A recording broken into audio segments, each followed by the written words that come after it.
Welcome to SD Spooky Adventures, where we discuss everything paranormal. My name is Janine Haynes, and I'm your host. And today I have brought on a special guest with us. Please go ahead and introduce yourself and tell them all about you. Hi, I'm Tamanava Eden-McLintock. I go by Tammy. I'm a local San Diego native. I'm a Wiccan high priestess, licensed minister, tarot reader, pendulum reader, and I run a small home business called Broomsticks Designs here in town, where I make bath and body products, wreaths, candles, wax melts, new age gear, and whatnot. And I will be putting all of Tammy's links down below for you all. I definitely recommend her products. They are amazing. She has just about anything you can think of scent-wise. If you guys are interested in readings or any of the other services she provides, I definitely highly recommend those as well. Thank you. And then myself, I am a medium, a Reiki master, a life coach, and I also have written a book called My Paranormal Life Growing Up Psychic. Book 2 is on its way, so keep your eyes out for those as well. Cool. So today we've decided that we're going to go ahead and talk about Pioneer Park. I'm sure many of our guests have actually seen many of our podcasts where we've discussed this location in depth with different activity that has taken place there. Now, I know that you have actually been there as well. I have a couple of times. The first time was completely an accident. I was working with a new age shop where they had offered a Sylvia Brown kind of experience with a medium who came over from Europe. And I thought I had signed my husband and friend and I up for that. We signed up for the accidental ghost tour. So we ended up in Pioneer Park on a Halloween at night in the rain. Yeah, and Halloween, that time of the year, the veil thinning, and water added in. Uh-huh. Yeah, yeah, yeah. He had this piece of equipment it was a computer that would kick off words, and there was a list of words that weren't in the program. And supposedly, if you heard those words, well, that meant that was spirit talking for sure. And at one point in this experience, the 30 of us are gathered around the computer, and all you're hearing is the word leave. And it's getting louder and stronger, and the energy around is getting thicker and darker. And I finally just grabbed my husband, my friend, and said, "We're out of here. We're not doing this any longer. We're listening." And we got in the car and went. Yeah.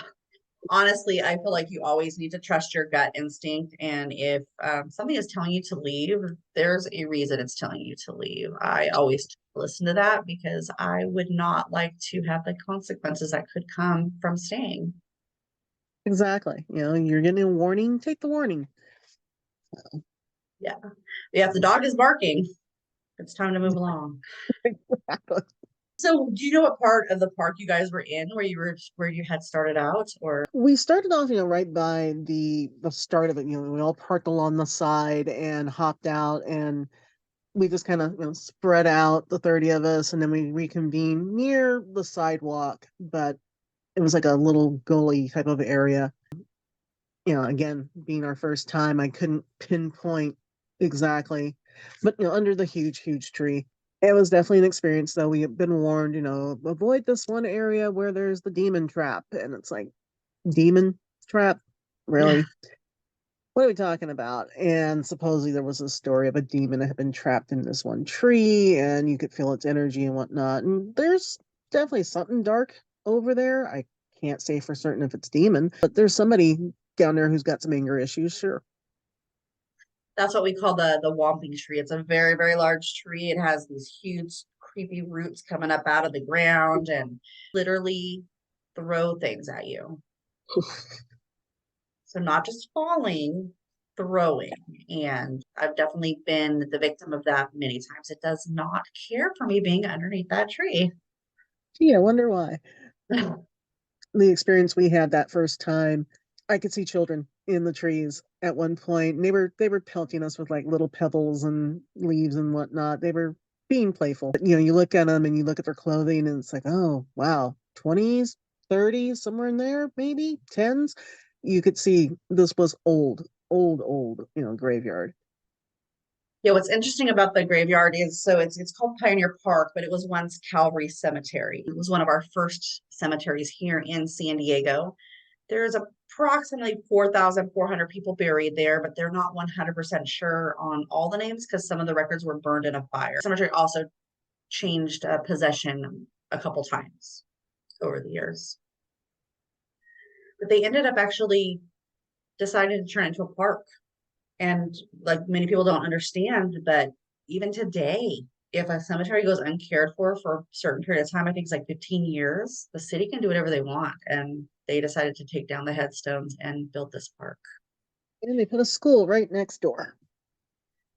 How fun is that? Yeah, and people are having their parties out there and everything else, but they didn't exhume any of the bodies except for one. Only one was moved. That was Isadora Bandini, of who her father was, because they literally only have to put like a little blurb in the classified saying like, hey, we're going to turn this cemetery into this. If you have a family member there, let us know and we'll help you get it exhumed and moved to another cemetery.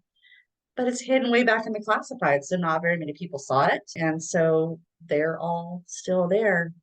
Now, do you know the story about what happened with their headstones?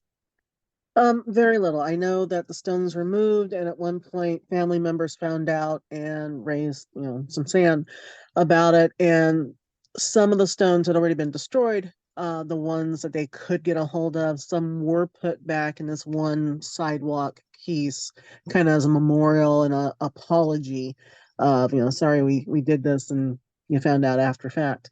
But most of it I still hear bits and pieces, so I'm interested to see what you know about it. So what is interesting about it is the headstones were actually sent to the new cemetery at the time, which was Mount Hope Cemetery, and the person who was running that cemetery was actually supposed to catalog them and put them into these sheds that they had over there. And so he was a little bit lazy about it and decided not to do that. And so he tossed them into this ravine area and just covered them with dirt, where they lied there for many years. Now, they were discovered when they put the trolley through. So in order to put the trolley tracks in, they had to, dig up and level out and everything. And the workers started pulling headstones out of the ground and just tossing them against this fence in the back area. So the cemetery in the back section, where it would be now, is the older part and the original part. And then they put a newer section towards the front, which runs up to Market Street in downtown San Diego area. But yeah, so people that were on that maiden voyage, that ribbon cutting, coming through, they were expecting to see cemeteries on either side of it, but they weren't expecting to see all these 1800s headstones just resting against a fence. Oh And my that's gosh. where everything got started. Yeah. I can't imagine the karma of that gentleman, but I hope there was something. Yeah, because that is just not nice. Like disrespecting their final resting place, and then their stones that were there to remember them. So you Yeah. are correct. I think there's like 100 and something stones, maybe 144 in the back that they were able to save, but unfortunately they couldn't save them all. And those are in Pioneer Park. And then there's about 33-ish in Mount Hope, just to the Mhm. side of where the trolley comes through and where they were found in that location, to go ahead and memorialize these people still, but like I said, only a fraction of the Yeah. headstones were saved. It's a poor apology in my my feeling.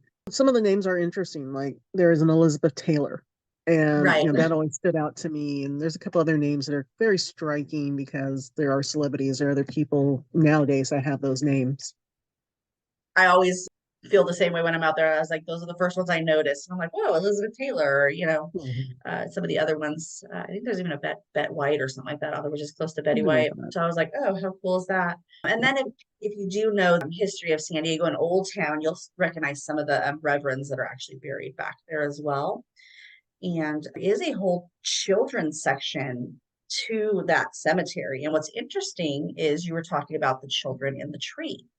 Well, Hmm. just up the sidewalk, right as you're at the parking lot there, just up from the tree, that is the children's section. It is totally fitting that they would be hanging out in that tree right there because it's right by where they're buried. That's their area. Yeah, makes total sense. Now, with the spirit or entity that was asking you guys to leave, we've actually had similar experiences. Further down where the headstones are now, if you go behind them, there's like a little ravine that goes behind the elementary school. And we would hear a man telling us to come down there. The one day we did. We went down there, we're like, okay, you want us? Here we come. So it was myself, and I consider myself to be a Christian spiritualist. And I went down with my Wiccan friend. And so we were sitting on this huge log of a tree that had fallen. And we're like, okay, we're down here. You have us.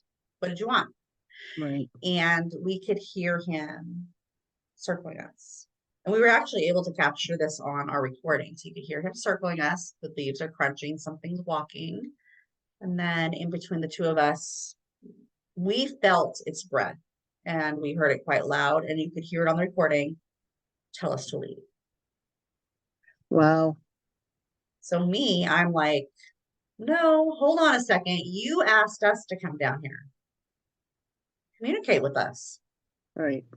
Circling starts to get faster. A piece of glass from somewhere is thrown at us, and it lands right between us on this log, like it was part of a teacup.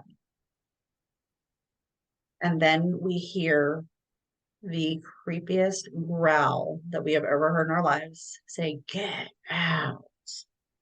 And we jumped up. And I am pushing this girl up the hill because she is not moving fast enough. Now, you would have been surprised to be there because literally I had back surgery 2 weeks before this. So I was making sure I was very ginger on the way down the stairs. Right. There was no ginger of us going back up the hill, though. And at one point, I pushed her out of my way and just went past her because he definitely wanted us out of there.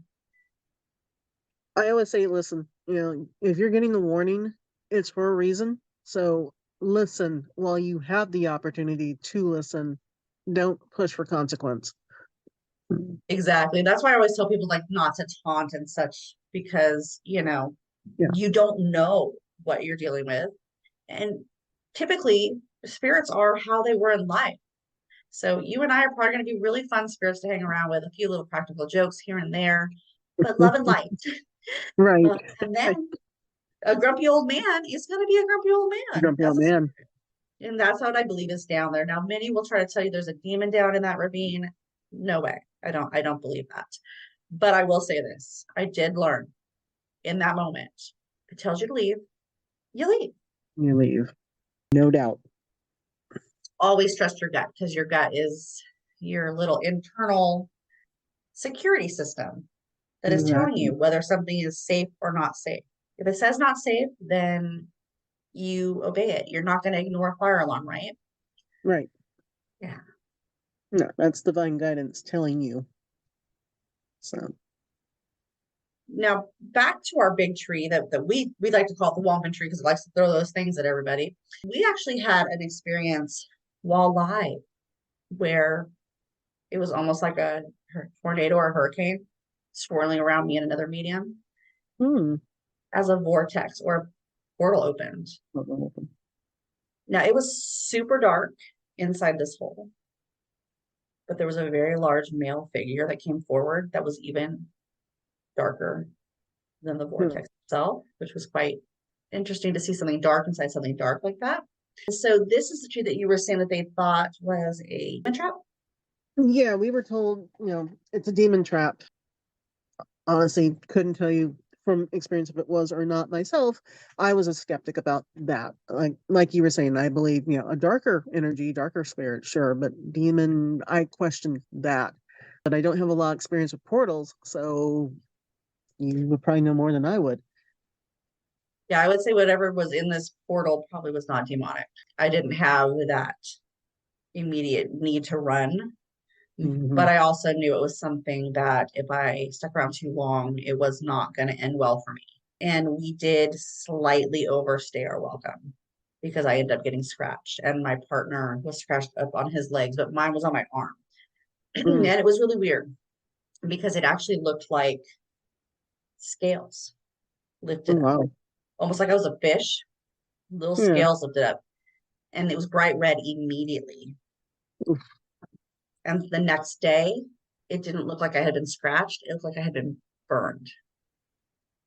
Yeah, you got a literal warning shot. And that was at one time like, get out of here. I'm not playing with you. And so we definitely went over with some protection and kind of had Debbie throw her Scrabble juice and close it up, which did close it. And I have not seen it open since. So I think that, a lot of us, just kind of praying and putting in the, message that we do not need this here. It needs to be closed. Communication that was open here is now done, no matter who opened it. Definitely was helpful. But with that being said, what kind of things do you do before you head out to a place that you know you may encounter spirit, just to put in some protection? I always carry protective objects, so a clear quartz, a black tourmaline, a black onyx, a little bit of sea salt, some black Hawaiian salt. I always have those on my person if I know I'm going to be in a high spirited area, just to have a ward, a shield. Sea salt is great because it's universal. You can get it cheaply, you can get it easily. Sprinkling it around your thresholds, your office spaces, putting it in a spray bottle with water, and you can use it as a protective mist. So it's a great one to have on hand, and I always, always will carry those. I'll even mix it in my bath soap. Before and after going and having the experience, I'll wash and make sure that my energies are reset and re-cleared and recharged. I'm very similar. I use a rosemary and rose water infused bath wash before I go out and do things, because if I have all this weird energy from my day on me and I'm taking it into another environment, it could stimulate things that I don't necessarily want stimulated in that certain environment. And those are all protect herbs there. So roses have thorns, and rosemary has been known to be protective as well. So using those, we also bring rose water spray with us in case we feel we need an extra little mist or boost to that protection. Salt is definitely one that we carry. I always tell people too, I definitely believe in the black tourmaline and the obsidian. I actually have them in my vehicle to protect me while I'm out driving. They Nice. are very strong. I keep a black tourmaline next to the computer for the same reason. Very good. Very good. Yes. And I always carry crystals inside my bra. So keeping them close to me, and just that way I have them on me for whatever I need. And I also do like to use quartz. I use a pink quartz or the rose quartz because I like to bring love and happiness into any environment I'm going into to hopefully stave off any of that negative energy that we could encounter.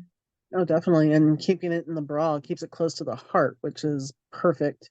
It opens that chakra as well. Plus, it shields it. And I always add a little bit of amethyst so I can have that stronger, deeper psychic connection going. That's an awesome mixture there for sure. And for the gentlemen out there, we know you're not wearing bras, but they do sell really cool cages that you can hook to necklaces, and you can keep your crystals close to your heart as well. Definitely. Or put a hidden pocket inside your t-shirt. Take a pocket off an old t-shirt, put it on the inside of a new t-shirt, and you can put them right there. That is a great idea. You should market those, Tammy, on your Etsy. You have to make a few. So with trees in this park, we definitely have had some interesting experiences, especially with the children. There's a lot of children towards that front section, as I said, and we do see their shadow figures from time to time running around. We've even played hide and go seek with a few of them out there, where we've gotten responses on our EVP that let us know that they were there.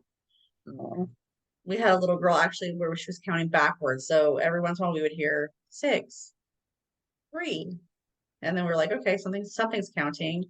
mhm. But the recorder kept pausing. And so we're like, please stop. We turn it back on. Please stop pausing our recorder. We're trying to communicate with you and you can talk to us through this. Pause. Pause it. Okay, please don't pause it. And so a little bit later, when we were going back and doing a review at the very end, Chris turns it on, probably like the 5th time, and says, can you please not pause it? We want to hear your voice. And then we hear, I'm pausing it. And we just Nice. all kind of got a good laugh out of that. We're like, typical kid there for you. Oh, Just yeah. straight to the point. Yep, I'm messing with you. I'm pausing your recorder. And you can't stop me. Yes. But there is a tree up towards the front. So when you enter into the park, there's a very, very small parking lot in the front area there. Maybe 10 cars can fit. And as you walk up this walkway, there's a bench, I guess, to your left-hand side, and then a small tree that's just out from that bench. And it comes up in like three branches and then branches off from there. And we've experienced a young female child there. Have you had any experiences with her? Very little. She tends to shy away from me, but I'll see her peeking around corners and whatnot. And I always tell her, I always tell when I'm there, hey, this is why I'm here. This is how long I'll be here. You can come out if you want to, but if you don't want to, it's okay. And I have had one experience where I sat at the bench and I put a pebble and I got to see it move a little bit closer to where she was sitting. And that's about the biggest encounter I've had with her for the most part. It's just, seeing her peek and giggle and, I can hear her and whatnot, but she kind of lets me be when I'm there and I try not to bother her. Yeah, she definitely seems to be a very shy spirit. She definitely is curious about what's going on and what people are doing in the area, but she's definitely slow to warm to the mediums that come out there. We did have one experience with her per se. It wasn't really necessarily her. She's playing in this tree, and my co-founder Chris makes her way to the park because she's going to this meetup. But it turns out Chris was a day early. So she shows up on Saturday. This meetup is actually on Sunday. And so the meetup was a bunch of mediums, and we were going to go to the park and just, connect and see if we could cross some people over if they were still stuck and that type of thing. But Chris is over by the tree, and her friend that's with her says, I'll be right back. Now Chris has her ovulus and some divining rods and stuff with her. And the ovulus says, make smoke. And Chris is like, make smoke? What does make smoke? And she goes to tell her friend to come here, listen to this. And her friend is lighting up a cigarette. So make smoke. It totally made That's sense in it. that moment. And so at Yep. that point, Chris knew that she was kind of connected to something in that area. So she started to get a little closer to the tree. And there's like this little ring around the bottom with all the mulch in it. And she kind of steps in a little bit and she hears personal, but not the way a normal, because usually the obvious sounds like personal, but this Right. was personal. And so she was like, whoa. And, she can be a smart aleck from time to time. So she's like, personal what? Personal space, personal tree. And as we said, taunting can sometimes go in a way Mm-hmm. that you do not want it to go. So she Exactly. receives the Heimlich maneuver from an unseen force. So much so that she was puking. She peed her pants. Stuff came out of her nose. Like she said, it was so forceful. And so she calls me and she's like, hey, we got here a day early on accident. Come meet us. This is what happened to me. So I come up to the park and I meet with them, and she had bruises. Mm-hmm. That's how forceful this was, this one unseen. So, definitely do not taunt spirits. If you're not going to taunt people on the street, why would you do it to spirits? They were once living too. Exactly. And they have the right to feel protected just like anyone else. They have their boundaries. As they should. And, I just picture people walking down the street yelling and taunting random strangers. That's really not going to end well. So why No. would you think it's okay with spirits? It's just beyond me. Right. And Right. it's sad that the paranormal shows that are out there today, some of them act like that is the way to go about it and they kind of condone it. And I want to say right here on our show, please do not do that. Think of it as your mom's spirit or your grandma's spirit. Just don't do it. Exactly. It's supposed to be respect. All connections are respect, whether they are living or not. So take the 2 steps back, give the space, be respectful. The park there, you've only been a few times, I'm hearing, right? What areas did you feel the most energy in while you were out there? Definitely right by the parking lot, which makes sense if it's the kids. And I'm sure that energy is amplified by the fact that there's a school next door who plays on that park.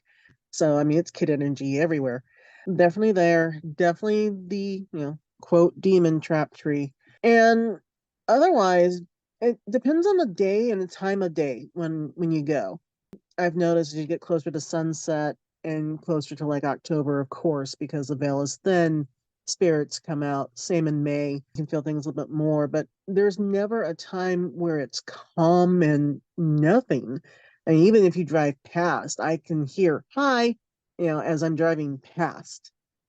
So it's always got some kind of activity going on. Yeah, we've been there in the middle of the day when there's absolutely nobody around, and it feels like there's people bustling around you. Like there's tons of people there, even though you can't see them.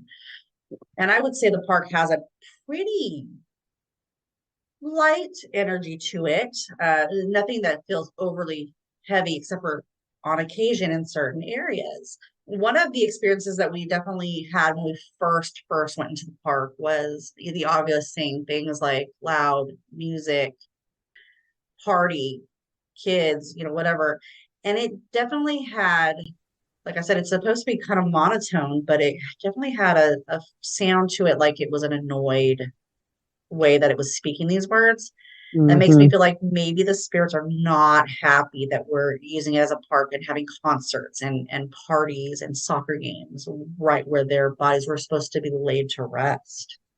And that was the whole point.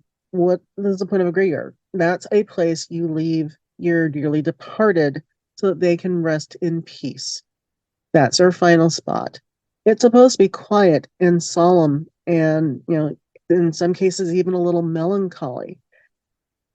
Not a park, not next to a school, not where kids are running around with a soccer ball or anyone else. It was supposed to be a place to come and visit, pay respects, and to leave, not to linger and blare your music. So I can totally understand why there are annoyed spirits out there. I would be too. Yeah, I was like, people call me Sleeping Beauty because I like to sleep, and I would definitely not want my slumber messed with. And I'm sure Mhm. that is how they're feeling as well. You and I have both had some near-death experiences, and we've felt what it's supposed to feel like when you finally cross over. You want to share yours? Sure. I've had a couple, but my last one was several years ago, and complications from a surgery, and so in and out of catatonic. But I remember this undescribable peace, that perfect love, and that perfect trust that everything's going to be okay. All your loved ones are going to be fine. My daughter was only 4 at the time, so of course I didn't want to leave. But reaching a point of trusting, you know what, she'll be okay without me. And that's a pretty intense thing to say as a mom. But Right. I remember, I didn't get the bright light like some people describe. Mine was more dark, foggy, veil, womb like mystery. But I felt totally cradled, totally supported. I could feel my ancestors holding my hand. I could hear their voices. My grandmother specifically telling me, it's not your time, though. You need to go back. And me feeling so comfortable, peaceful, and trusting that I was like, no, it's okay. I can go. It's okay. Everything's going to be fine. And her having to nudge me, go, no, no, no, no, no. It's not your time. You got to go back. When the time is right, I'll still be here. We'll all be here. But this isn't today. And that's when I started making that medical turnaround and started pushing my body to come back because it was her. It was because of her telling me, you can't come now. It's not now. And having that trust that when the time is right, she's going to be right there and she's going to let me know, okay, this is the time. Yeah. Well, a lot of religious scripture does speak of like a contract of, birth date and death date already kind of being set by the creator or your God. And many spirits that I've spoken to have said that this is the case, which is kind of comforting for me because, it takes away that fear of death because when your timer's up, your time is up. Also, having my near death experience in 2014, where I needed blood and was refusing the blood transfusion, when I was in that state of dying, I also didn't see the tunnel of light. I saw seven very large glowing figures, probably like 8 feet tall, standing around my bed. Mhm. They were bright, like looking into the sun. And so I kept telling my mom, like, oh, they have to go. It's too bright. Make them leave. And my mom's like, who are you talking about? There's nobody in here but me. I realized something was not right the moment that, because there was only two of us in the ICU that day. The woman down the hall from me died. So they were Mhm. calling the codes. They all ran down there. She passed away, but they formed into a ball, flew down there where she was. And that's when I realized, wait a second, those are angels. Oh, Yeah, I'm dying. I need those are to, angels. yeah, I need to get that blood transfusion. And so I did get the blood transfusion, and here I am today, still with us. But I do believe in that contract, and I definitely believe that what I've heard from many spirits is that peace actually comes over you before you die. Mhm. So, when you have a loved one who's died in a horrific car accident, they're shielded from feeling that pain. Now, their body, if you see them like they're in a coma or they're on machines before they finally die and leave their body completely, will react to what it's experiencing. But the soul itself, from what I've been told from spirits that have passed on, does not feel any of that, which is very comforting for me. Same, same. I believe strongly in soul contract and fate and, you know, all that. I think it's a mix of your destiny and your choices and whatnot. But I also believe that we're here for a limited time, a limited amount of work to do. And when it's our time, it's our time. And hopefully we get everything done that we're supposed to do in that time frame. Yeah, that way we don't have to come back and do it all over again, right? Until we finally get it right. Exactly. I mean, I'm fine with repeating. I'm greedy, but I've already asked, my divine, give me 100 years, give me a century of time to experience, and then take me. It's fine. Hopefully, I get it. And if I'm not supposed to, I accept that. Hey, when my contract's up, it's up. I'm right there with you. I kind of would like to see if I can live to be 100 too, because I want to be that old person sharing those crazy stories with the younger generation that they're like, no way, that couldn't have happened like that. Back in my day, before the internet, yeah, yeah. When I'm like, back in 1982, they're like, 1982, yeah. I'm sure you have plenty of stories from 82 as well. Oh yes, yes, yes. Well, this has been so much fun talking about Pioneer Park today with you. And I am sure in the future, we're definitely going to have Tammy back on with some other subjects because she's very knowledgeable in a lot of stuff, which I think you guys will just totally love. But for now, we're both going to say goodbye to you all and see you next time. Thanks. Bye. Bye.